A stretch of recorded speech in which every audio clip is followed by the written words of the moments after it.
Berlin, April 1945. Adolf Hitler's empire was no longer collapsing. It was already dead. Berlin burned above him as Soviet artillery pounded the city from every direction. Streets were torn apart. Buildings were falling. Smoke rolled over the capital in thick black waves. Deep beneath it all, inside a concrete bunker under the Reich Chancellery, the man who had once commanded millions sat hidden from the world, surrounded by maps, silence, and the last scraps of a broken regime. This was not the image he had built for himself. Not the roaring dictator in packed stadiums. Not the man saluted by armies. Not the leader who promised a 1,000-year Reich. Now there was only the bunker. The rooms were tight, stale and dimly lit. The air felt heavy.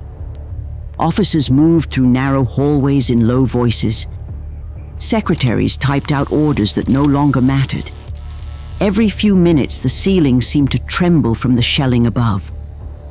The war had narrowed into a few underground rooms, and everyone inside knew the end was close.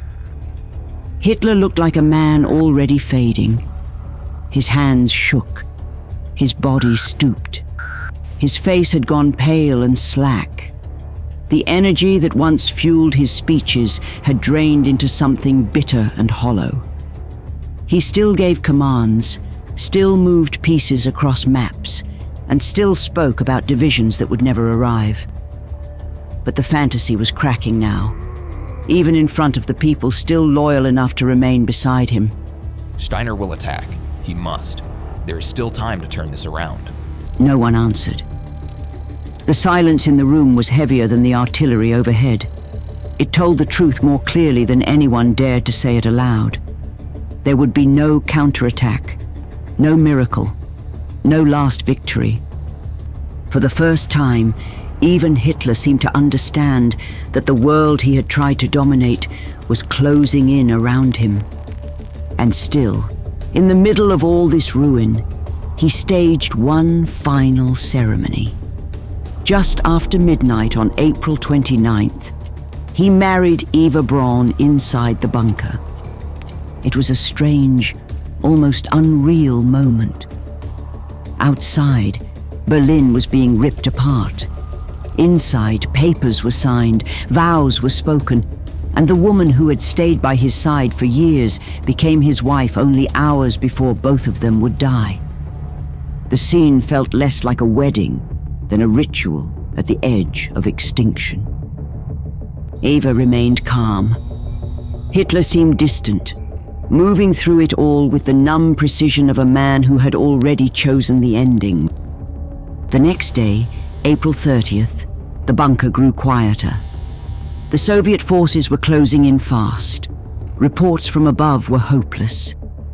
The circle around Hitler had become very small now, just a handful of aides, officers, and staff waiting in the shadow of something they knew was coming. He gave out small tokens. He spoke brief farewells. People shook his hand one by one. Then came the final instructions. My body must not be captured. It must not be taken by the enemy under any circumstances. That mattered to him. Even at the end, he feared being displayed, humiliated, turned into a trophy by the enemy now swallowing Berlin. He wanted control over the final image, even if he had lost control of everything else. At around 3:30 in the afternoon, Hitler and Eva Braun withdrew into their private room. The door closed. Outside, those waiting could do nothing but listen to the muffled sounds of the bunker and the distant thunder of war above their heads. Then came the end. Eva Braun bit into cyanide. Hitler did the same, but he did not trust poison alone. He raised a pistol and shot himself in the head. When those outside finally entered the room, they found them dead beside each other. It was over. The bodies were quickly wrapped in blankets and carried up from the bunker into the garden above. The world outside was chaos. Smoke, rubble, and the sound of Soviet shells crashing closer and closer. There, in the shattered grounds of the Reich Chancellery, Hitler's and Eva's remains were laid in a shell crater, drenched in gasoline and set on fire.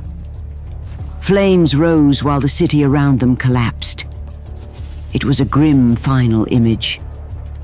The man who had dragged Europe into catastrophe, who had built camps, launched invasions, and sent millions to their deaths, vanished not in glory, not in battle, but in fire and fear, hidden from the world beneath the ruins of his capital. He was 56 years old.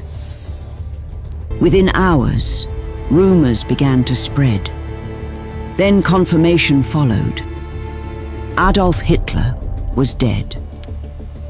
For many across the world, the news felt like the breaking of a nightmare, the signal that the war in Europe was nearing its end. But his death did not erase what he had done. The camps, the mass graves, the ruined cities, and the millions of dead remained. And that is what makes his ending so dark.